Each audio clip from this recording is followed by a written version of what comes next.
êtes venu sauver ma vie. Seigneur, merci.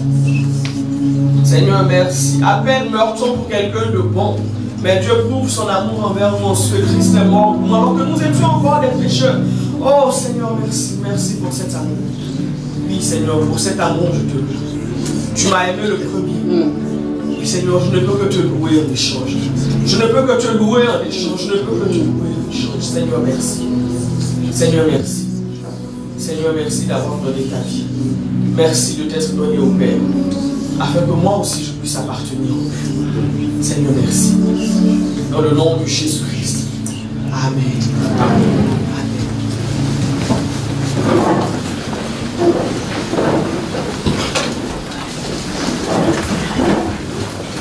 Bonjour, soyez les bienvenus en ce lieu. Nous allons ouvrir nos Bibles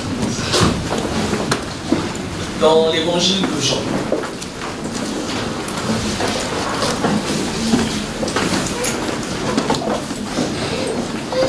Jean, chapitre 17, les versets 6 à 17. Je t'ai fait connaître aux hommes que tu as pris du monde pour me les donner. Ils t'appartenaient et tu me les as donnés. Ils ont gardé ta parole. Maintenant, ils savent que tout ce que tu m'as donné vient de toi, car je leur ai transmis fidèlement le message que tu m'as confié. Ils l'ont reçu. Aussi ont-ils reconnu avec certitude que je suis venu d'auprès de toi. Et ils ont cru que c'est toi qui m'as envoyé. Je te prie pour eux, je ne te prie pas pour le reste des hommes, mais pour ceux que tu m'as donnés parce qu'ils t'appartiennent. Car tout ce qui est à moi t'appartient, comme tout ce qui est à toi m'appartient. Ma gloire rayonne en eux. Bientôt je ne serai plus dans le monde, car je vais à toi. Mais eux, ils vont rester dans le monde.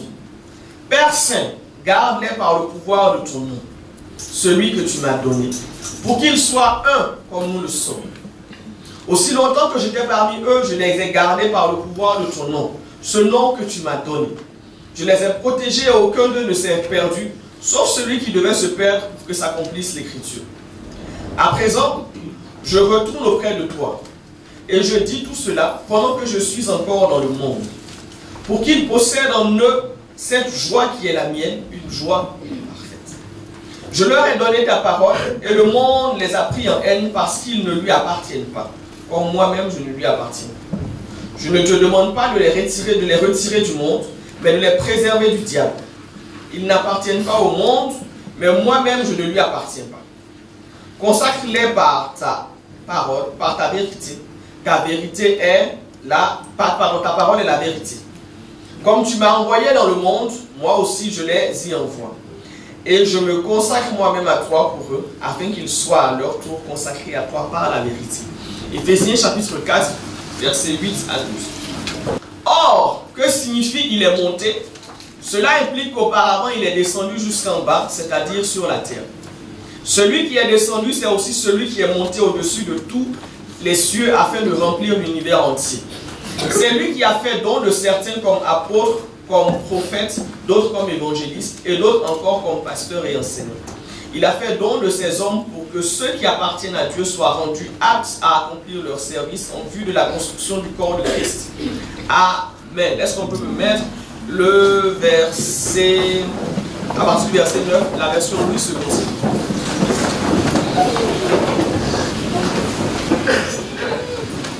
Or, que signifie il est monté, sinon qu'il est aussi descendu dans les régions inférieures de la terre?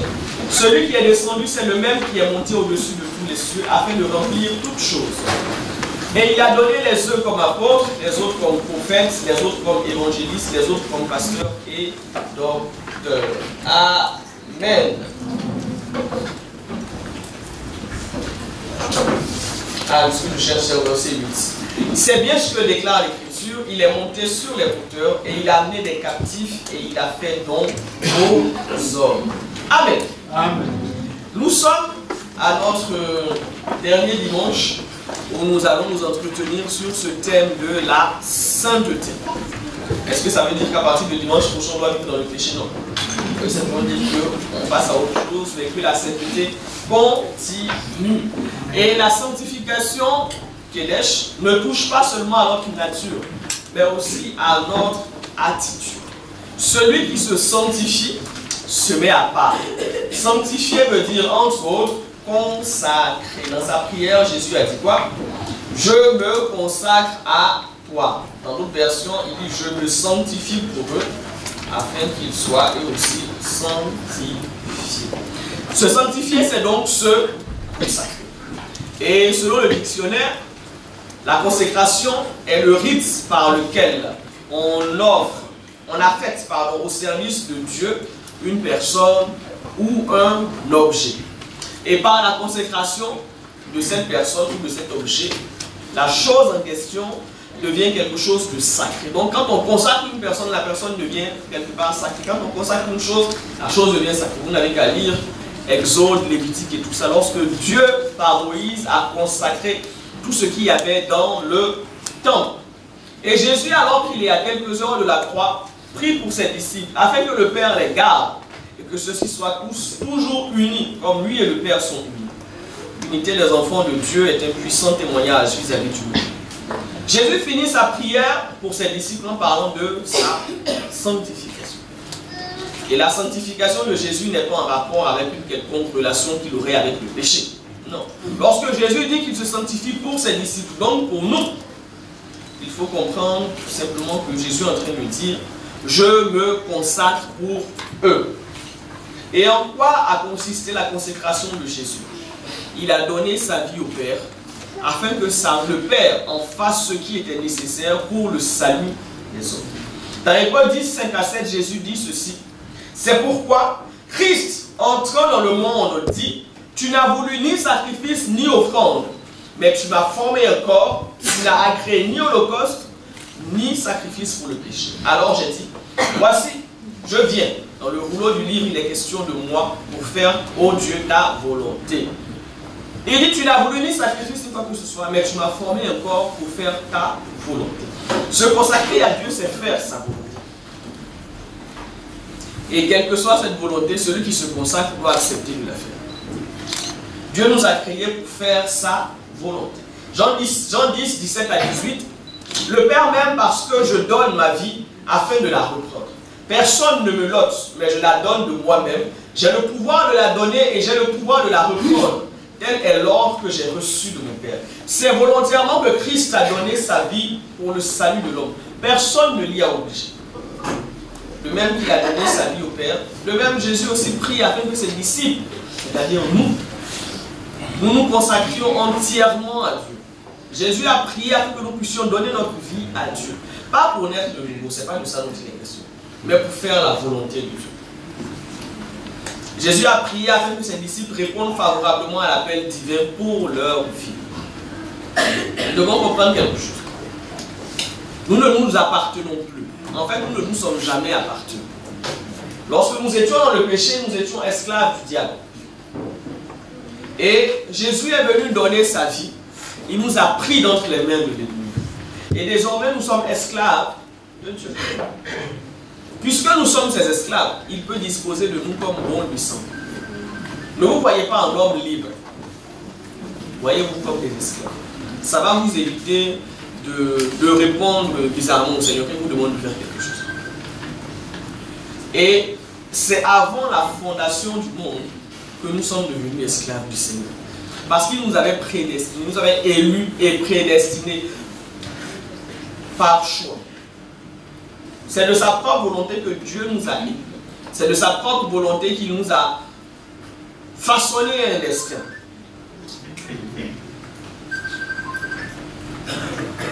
Et celui qui se consacre a pour but de révéler, a pour but de manifester le nom, la gloire de Dieu.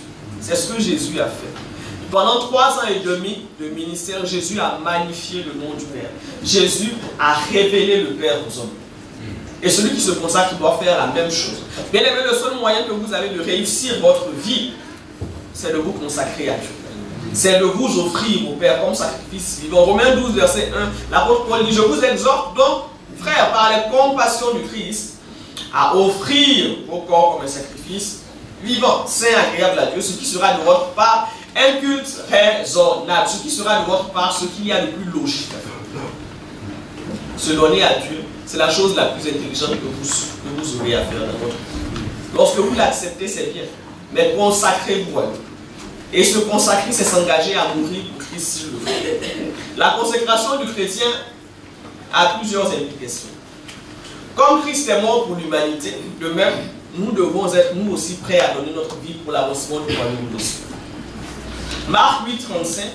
Car celui qui voudra sauver sa vie la perdra. Mais celui qui perdra sa vie à cause de moi et de la bonne nouvelle, la sauvera. Je pense que tous autant que nous sommes, nous voulons sauver notre vie. Jésus dit le seul moyen de sauver ta vie, c'est de la perdre. Comme Christ a souffert pour nous, il nous faut aussi apprendre à souffrir pour les autres.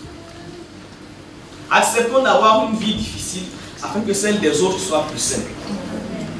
Il est important que nous sachions souffrir gratuitement pour l'intérêt des autres. Et c'est là que se pose. C'est que tu n'aimes pas souffrir pour les gens. Personne ne veut souffrir pour les gens. Ésaïe 53, verset 5 dit, mais il a été blessé, il était blessé pour nos péchés, brisé pour nos iniquités. Le châtiment qui nous donne la paix est tombé sur lui et c'est par ses meurtrissures que nous sommes guéris. Jésus a souffert pour moi, blessé pour moi, brisé pour moi. Rien de ce que Christ a souffert n'a été pour sa propre personne. Jésus n'a pas été crucifié pour lui-même. Il a été crucifié pour nous.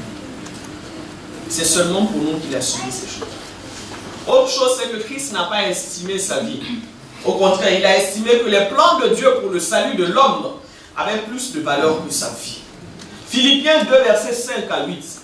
Ayez en vous les sentiments qui étaient en Jésus-Christ, lequel, existant en forme de Dieu, n'a point regardé comme une croix à arracher d'être égal avec Dieu, mais s'est dépouillé lui-même en prenant une forme de serviteur, en devenant semblable aux hommes, et ayant paru comme un simple homme, il s'est humilié lui-même, se rendant obéissant jusqu'à la mort, même jusqu'à la mort à la croix. Bien-aimés, apprenons à mettre au-dessus de notre vie les projets et l'appel divin pour nous.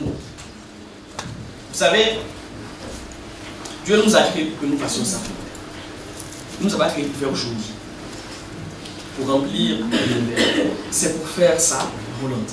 Et le chrétien est par définition quelqu'un qui est mis à part et consacré à Dieu pour faire sa volonté. Et cette consécration et cette mise à part, me dire ça comme ça, est d'autant plus vrai pour le chrétien qui est appelé à l'un des 5 ministères, donc pasteur, apôtre, docteur, évangéliste, prophète. Dans Ephésiens 4, à partir du verset 8, Paul dit que Christ est descendu sur terre. Il est venu, il a vaincu le diable et tout et tout. Et quand il remontait au ciel, qu'est-ce qu'il a fait? Il est remonté avec des captifs. Et il a fait don de ces captifs à l'Église. Et les captifs en question, c'est qui? Ce sont les pasteurs, ce sont les docteurs, ce sont les prophètes, ce sont les apôtres et les évangélistes. Dans Colossiens 2, verset 15, il nous est dit que Christ a dépouillé les dominations et les autorités. Dépouiller quelqu'un, c'est lui prendre tout ce qu'il possède. Tous ici, nous appartenions au diable. Mais par l'œuvre de la croix, Jésus a dépouillé Satan et il nous a récupérés. Et il nous a récupérés pour que nous fassions sa volonté. Et cette volonté-là, elle est encore plus pressante quand Dieu vous appelle à l'un des 5 ministères. Bien aimé, si vous êtes là, et je sais que vous êtes là, vous êtes nombreux, répondez-lui à l'appel du Seigneur. Parce que vous êtes des prisonniers. Captif, c'est ça, prisonnier de guerre. Un prisonnier, on ne lui demande pas sa volonté. Un prisonnier, on ne lui demande pas, tu veux aller là-bas, tu veux manger ça. Non, on lui dit, tu vas et puis il va. Dieu a fait de vous des captifs, Dieu a fait de vous des esclaves. Christ est monté avec nous et il nous a fait don à l'Église. En fait, nous sommes des cadeaux que Christ a offerts à l'Église. Et vous avez déjà vu quelqu'un vous offre, je ne sais pas moi, un bijou et puis le bijou dit non, je ne vais pas aller chez cette personne. Un cadeau, ça ne parle pas. Un cadeau, quand vous le posez, il reste posé là. Un cadeau, quand vous le soulevez, il ne se plaint pas. C'est comme ça que vous devez vous considérer.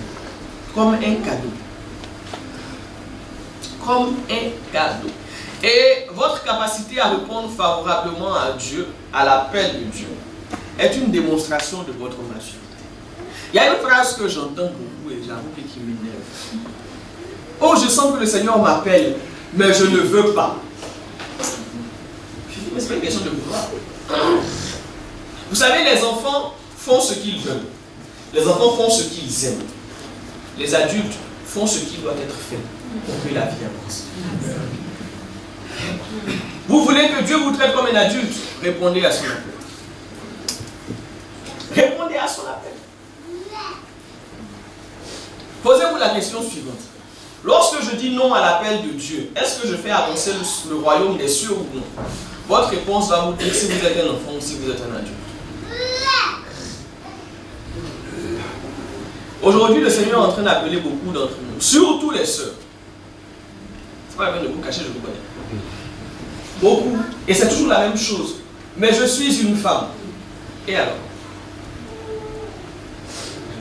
Et alors? Aujourd'hui, on trouve beaucoup d'excuses pour ne pas répondre à l'appel de Dieu. Parce que simplement, les gens sont devenus égoïstes. Les gens sont devenus égoïstes. On ne pense qu'à soi. Mais si je dis oui, si je deviens pasteur, si je deviens apôtre, si je deviens évangéliste, mais mes projets, mais mes ci, mais mes ça, mais ça, et ça, et ça, et ça. Vous avez la grâce, vous avez des gens qui sont là devant vous et qui vous conduisent. Mais si personne parmi vous ne répond à l'appel de Dieu, nous, nos enfants, qui va les enseigner? Qui va les enseigner?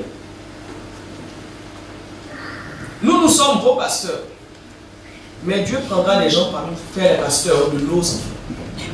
Mais si vous ne répondez pas à l'appel de Dieu, qui va enseigner nos enfants? Si vous trouvez toujours des excuses, si vous trouvez toujours des raisons, vous savez, il y a 10 000 raisons. Je vais vous dire pourquoi vous ne pouvez pas répondre à l'appel de Dieu. Je vais vous dire franchement. Parce que franchement, devenir pasteur et autres là, c'est un travail qui est ingrat. Parce que les brebis sont ingrates dans leur grande majorité. Vous savez de quoi je parle, vous-même vous connaissez votre vie. C'est un travail qui est ingrat. C'est un travail qui est pénible. C'est un travail qui est injuste. C'est un travail qui est difficile. C'est un travail qui est méprisé et par lequel on te méprise. Qu'est-ce que je peux encore vous dire? Vraiment, vous ne pas que vous répondiez à l'appel de Dieu. C'est un travail qui prend ton temps, qui bouffe ton énergie, physiquement, spirituellement, émotionnellement, dans tous les domaines. Sur un rapport, je dirais sur un plan humain, c'est un travail, franchement, vous avez raison de dire non, quand Dieu vous appelle. Mais il y a une seule raison pour laquelle on dit oui à l'appel de Dieu. Parce qu'on l'aime. Arrêtez de dire, mais je peux vous répondre à ce c'est parce qu'on l'aime. Il y a beaucoup de raisons de ne pas faire le travail de Dieu. Mais il y en a une seule de le faire, c'est parce qu'on l'aime. C'est parce qu'on l'aime. Vous aimez Dieu juste. Vous aimez Dieu juste. Tant qu'il ne vous demande pas beaucoup, tant que ces demandes ne bousculent pas vos petits projets mesquins et égoïstes, là, vous aimez Dieu. Je t'aime, tu le sais. Justement, il ne sait pas que tu l'aimes. Il ne sait pas que tu l'aimes. Parce que ce que tu fais ne démontre pas que tu l'aimes. Celui qui se consacre se met au service de Dieu pour être envoyé. Et c'est Jésus qui décide du lieu où tu seras envoyé. C'est lui qui définit ta mission. C'est lui qui définit le temps d'accomplissement de cette mission. Dieu m'a appelé, oui, c'est vrai. Mais va t'asseoir qui te dit ce à quoi il t'appelle. Il y a des gens, Dieu les appelle à 10 h aujourd'hui. À midi, il est déjà devenu évangéliste. Je dis non. Entre l'appel de Dieu et puis le temps de ton envoi, là, le milieu, là, ça s'appelle la formation. Viens qu'ils te disent d'abord comment tu vas travailler. Comment tu vas travailler? Et Jésus n'envoie pas des gens qui sont incapables d'accomplir leur mission. Alors la phrase là que je ne peux pas, arrêtez de me raconter ça. Arrêtez de me raconter cette phrase. Vous êtes conçus pour pouvoir. Vous êtes fabriqués pour pouvoir. Nous sommes tous capables de faire ce à quoi Dieu nous appelle. C'est juste qu'on ne veut pas le faire. On ne peut pas le faire. Personne ne va échouer dans sa mission parce qu'il manque de moyens. Tu vas échouer parce que tu veux échouer. Oui. Tu échoueras parce que tu auras fait le choix d'échouer. Et ce choix-là, c'est pas la désobéissance, c'est pas, je sais pas. Mais si c'est en termes de moyens, Dieu a mis à ta disposition tout ce qu'il faut, et même au-delà, pour que tu réussisses. Pour que tu réussisses. Dans Matthieu 28, 18, Jésus dit, tout pouvoir m'a été donné. Et ce pouvoir-là que Christ a reçu, il l'a donné à l'Église. Et l'Église, là, c'est qui? L'Église, là, c'est pas ce bâtiment. L'Église, c'est toi et c'est moi. Donc, tout pouvoir nous a été donné à l'Église. Nous avons été créés pour accomplir une mission. Et lorsque vous entendez dans votre cœur, je suis sûr que c'est le cas là maintenant, l'appel du Seigneur, répondez-lui favorablement. Vous savez, avec Dieu, rien ne sert de courir, ni d'essayer de se cacher. Quand Dieu décide que c'est toi, monte, descend, c'est toi. Là où vous vous êtes rencontrés, puis il a dit que toi, tu vas faire telle chose. Quand tu vas dire que tu ne veux pas là, cours. Tu vas parcourir le monde jusqu'à... Après 50 ans, quand tu reviens là, il est toujours assis là où tu l'as laissé. Et puis tu te rappelles, non? L'histoire d'il y a 50 ans, c'est toujours d'actualité. Ça ne sert à rien de vouloir fuir l'appel. Je vous donne un conseil. Dites oui. Vous gagneriez en temps. Ça ne sert à rien. Parce que c'est pour ça qu'il vous a créé. C'est pour faire cela qu'il vous a créé. Quand vous dites non au Seigneur, vous le créez pour le passé. Il sait plus ce que vous allez faire. Dieu vous a créé pour accomplir quelque chose. C'est comme si ce micro l'a dit non, moi je ne fonctionne pas. On va dire mais il ne sert plus à rien. On va le jeter. C'est pareil. Quand vous dites non à Dieu, vous ne servez plus à rien. Parce que peu importe ce que vous allez faire, ce n'est pas à ça que vous êtes appelé. Imaginez que le micro, on prenne ça maintenant, on commence à jouer à la batterie avec. Même si ça tape très bien, c'est pas à ça que le micro est appelé. C'est pas à ça que le micro est appelé. Quand vous dites non au Seigneur, vous devenez inutile. Vous devenez un problème. Vous occupez l'espace, vous respirez l'oxygène gratuitement parce que vous ne produisez rien. Absolument rien. Quand vous dites non au Seigneur, c'est comme si au ciel, vous êtes déjà mort. Parce que votre vie ne sert plus à rien. Dieu vous a créé pour quelque chose. Ésaïe chapitre 6, verset 8 à 9. J'entendis la voix du Seigneur disant, qui enverrai-je et qui marchera pour nous? Je répondis, me voici, envoie-moi. Il dit alors, va et dis à ce peuple, ainsi de suite, ainsi de suite. Souvent, beaucoup d'entre vous disent, oui, mais je vais répondre à son appel quand je saurai ce qu'il attend de moi. Il ne vous dira pas ce qu'il attend. Il ne vous dira pas ce qu'il attend. Il va vous appeler, mon fils, ma fille, est-ce que tu veux marcher pour moi? Il ne te dira pas ce que tu vas devenir. Il ne te dira pas en quoi va consister ta marche. Il ne te dira pas où est-ce que tu vas marcher. Il te demande, est-ce que tu veux marcher pour moi? Si tu réponds oui, ce à quoi je t'encourage, il va te donner des explications et des détails. Si tu réponds non, tu n'auras aucune explication. Répondre à l'appel de Dieu, c'est faire preuve de foi. Je ne sais pas ce qu'il y a dans la boîte. Je ne sais pas si ça va me plaire ou pas. Mais je réponds. Ésaïe n'a pas demandé, bon, explique-moi d'abord ce que tu veux que je fasse avant de répondre. Il a entendu Dieu dire, qui enverrai-je et qui marchera pour nous? Il a répondu, me voici. Et c'est après, seulement après qu'il a répondu que Dieu lui a dit, va et dis à ce peuple. Pas Dieu que Dieu te dise d'abord. Non, je vais t'appeler, tu vas être ça. Dans 10 ans, tu vas monter, tu vas voir ça. Dans 15 ans, tu seras à tel endroit. Dans 30 ans, tu seras ici. Non, ça ne marche pas comme ça. Ça ne fonctionne pas comme ça. Tu dois avoir suffisamment confiance en Dieu pour lui dire oui, alors que tu ne sais rien du tout. Alors que tu ne sais rien du tout. Alors que tu ne sais rien. Beaucoup ne savent pas ce que Dieu attend parce qu'ils n'ont pas répondu à l'appel de Dieu. Quand vous allez répondre, il va vous donner le côté. Maintenant que vous ne répondez pas, il ne vous dira pas. Il ne vous dira pas. Nous sommes ici pour faire la volonté de Dieu. Nous sommes ici. Il faudrait que votre vie serve à quelque chose. Ne vous contentez pas de respirer, d'inspirer. Hein? Non, je pense que la vie c'est plus que ça. Dieu a donné à chacun de ses enfants un don. Dieu nous a donné quelque chose. Dieu a mis sur nos vies un appel.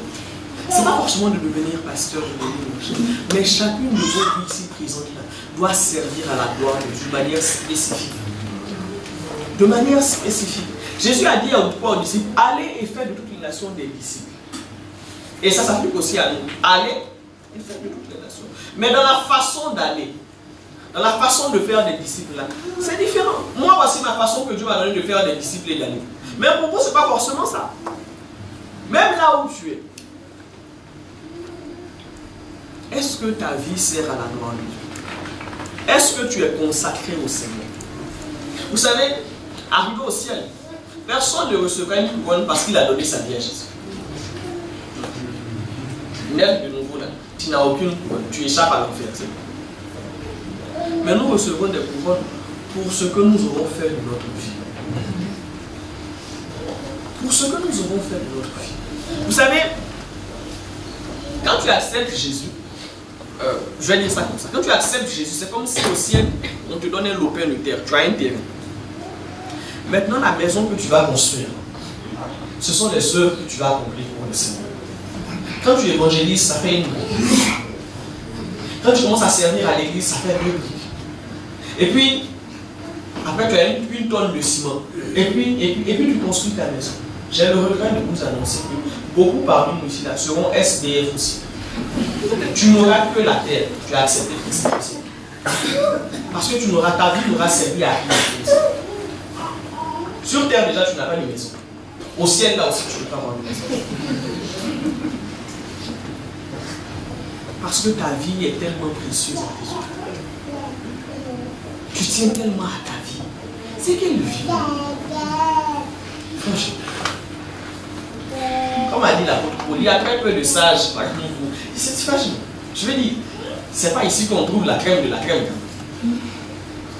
Alors pourquoi tu t'approches à ta vie? Donnez votre vie au Seigneur. Ne vous contentez pas d'accepter Jésus. Allez plus loin, faites sa volonté. Dans Actes 13, verset 36, c'est un passage que j'aime beaucoup. Paul dit, or David, après avoir en son temps servi au dessein de Dieu, est mort, a été réuni à ses pères et a vu la corruption. Il dit, après avoir servi à quoi? Au dessein de l'Éternel en son temps. Bien aimé, dès l'instant où vous sortez du ventre de votre mère, votre vie commence à se raccourcir.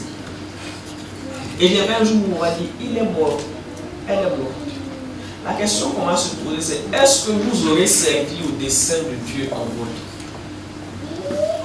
Moi, j'ai toujours dit que c'est ce passage-là qu'on mettra sur ma pierre tombale. Or, Désiré, après avoir en son temps servi au dessein de l'Éternel, il a été réuni, bon, à ses pères, je ne sais pas trop, parce que ils adoraient des fétiches, donc je ne pense pas qu'on va être réunis ensemble. Donc, il a été réuni à d'autres, les pères là chez nous. Nous, on va être quoi sur votre pierre tombale? Il était gentil, hein? Réfléchissez, demandez-vous, quand je vais mourir, qu'est-ce qu'on va dire de moi? Qu'est-ce qu'on va retenir de moi? Qu'est-ce qui va marquer les esprits? Mais surtout, qu'est-ce qui sera dit de moi au ciel? Les gens qui vont entrer au ciel en rasant les murs, la honte. Parce que tu n'as rien fait. Il y en a aussi là, quand ils vont entrer au ciel, Dieu va se lever. En tout cas, moi, quand je vais entrer, Dieu va se lever. Parce que je vais veiller à martyriser le diable. En tout cas, grâce à moi, le diable va vivre l'enfer et sur cette terre, il va d'aller en enfer. Quand je vais entrer au ciel, quand Étienne mourait là, il a vu Dieu se lever. Quand je vais entrer là, Dieu va se lever. Parce que j'aurais fait son travail de manière extraordinaire. Et vous là, certains, quand Dieu vous a entré le Dieu, Dieu ne connaît pas. Ta vie va servir à quoi? Réponds à l'appel de Dieu. Consacre-lui. Sinon, ça ne sert à rien de dire. Si ce n'est pas pour faire sa volonté, le chrétien qui ne fait pas la volonté de Dieu serait un chrétien frustré, aigri et méchant. Et il va enlever aux païens l'envie de devenir enfant de Dieu. Parce qu'ils vont croire que c'est ça être enfant de Dieu. Alors que c'est pas ça. Alors bien aimé dans ce matin. Kédesh, soyez saints. Soyez consacrés. Répondez à son appel. Faites ça. Amen. Amen.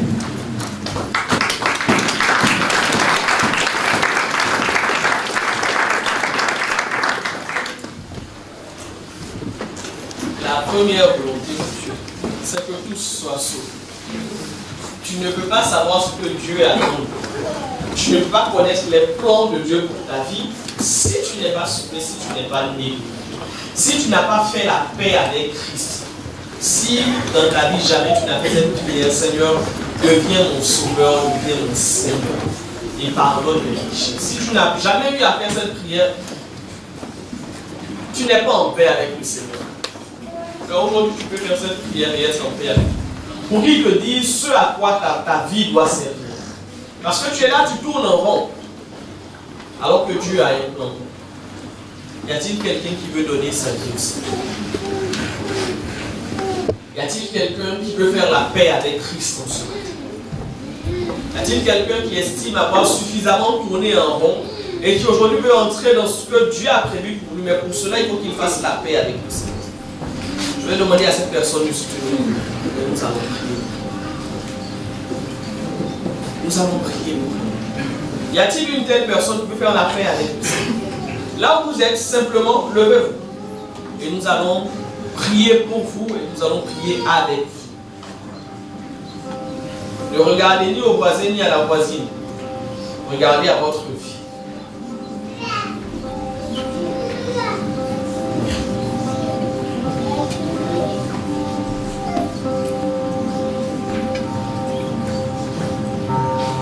Les autres, on a les yeux fermés et chacun prie pour sa vie.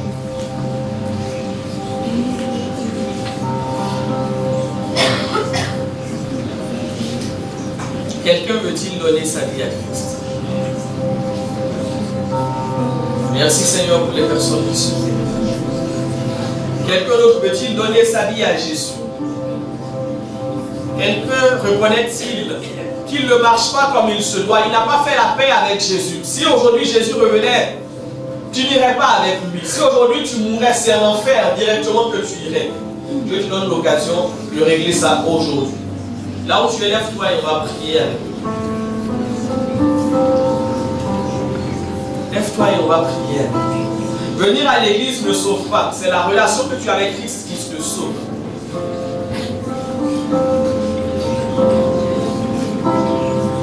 Vous qui êtes debout, je vais prier, vous allez répéter après moi. Seigneur Jésus, je te demande pardon pour mes péchés. Je crois que tu es mort pour moi. Et je te demande de me purifier avec ton sang. En ce matin, je te prie de venir dans mon cœur et de faire de moi ton enfant. Je renonce à mon ancienne vie et j'accepte les plans que tu as pour moi. Donne-moi la force de t'obéir, de faire ta volonté chaque jour jusqu'à la fin de ma vie.